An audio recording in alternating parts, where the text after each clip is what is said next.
I worked for ANZ Bank. Prior to that, I had a career in retail. And in between, I thought I was really clever, and I bought a business. Unfortunately, I didn't know the business was based on fraudulent numbers. So we struggled for a couple of years, and then faced the facts that it was a big mistake, and we had to sell up, walk away with very little to start all over again. That was about 1995, end of 1994. Very little, meaning $40,000, second-hand car, some furniture, wiped out the super, so no super left. I joined ANZ, they threw me a lifeline. You know, every cloud has a silver lining. They got me to come in as a mature age trainee, I think they called it, on about a quarter of the income that I was used to. But it was an income, and it was, you know, somewhere I could go and learn. And the thing I needed to learn about was money. Now, if you ever want to learn about money, just ask a bank. They're pretty good at it. Just look at their profits they announce each year. This year will be no different either.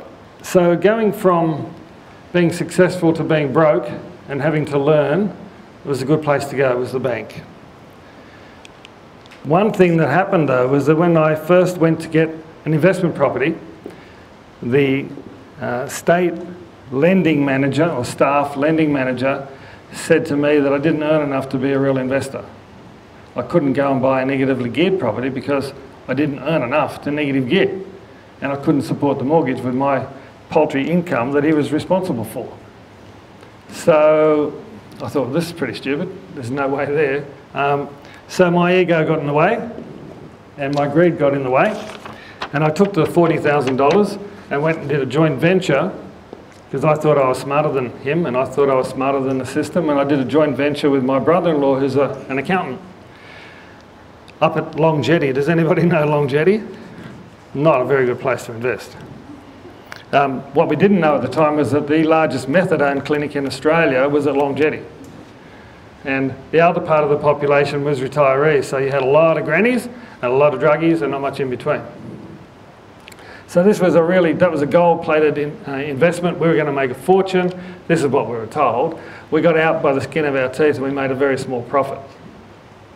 So I thought I was lucky there. I learned something from that. Finally, I was starting to learn. We then bought a house, and that was for us to move back into. So we finally had a house.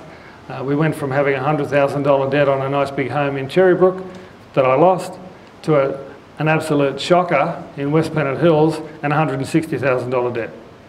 So, you know, you can make some mistakes in life. I think if I was to make one observation of why I did all that, I had a midlife crisis. It was 1991. I was bored and I was greedy. Come back to that word down there. So emotion, ego, greed.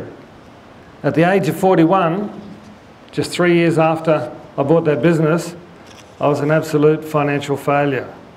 That's a pretty hard thing to admit to yourself, even up here on stage. That's a pretty hard thing to admit. 41 years of age, failure, where do you go from there? Didn't know 3/5 of stuff all, really, at the end of the day. Had to start all over again. So I did. I scratched around and I created a little bit of income, but it was never enough. And then, as I said, every cloud has a silver lining. ANZ came along and I thought they could teach me about money. I knew Zip, so that's where we went.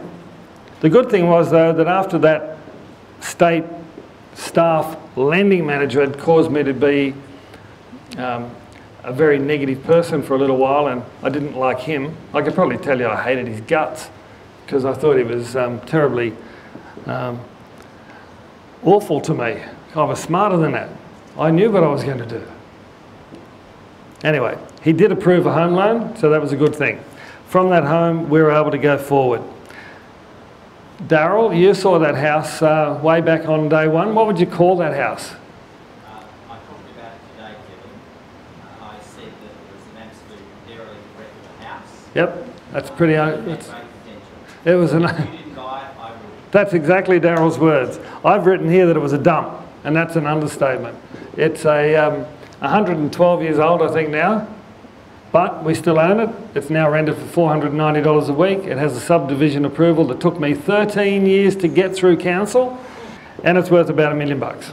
So every cloud has a silver lining. That lending manager helped me get there, even though he didn't know it.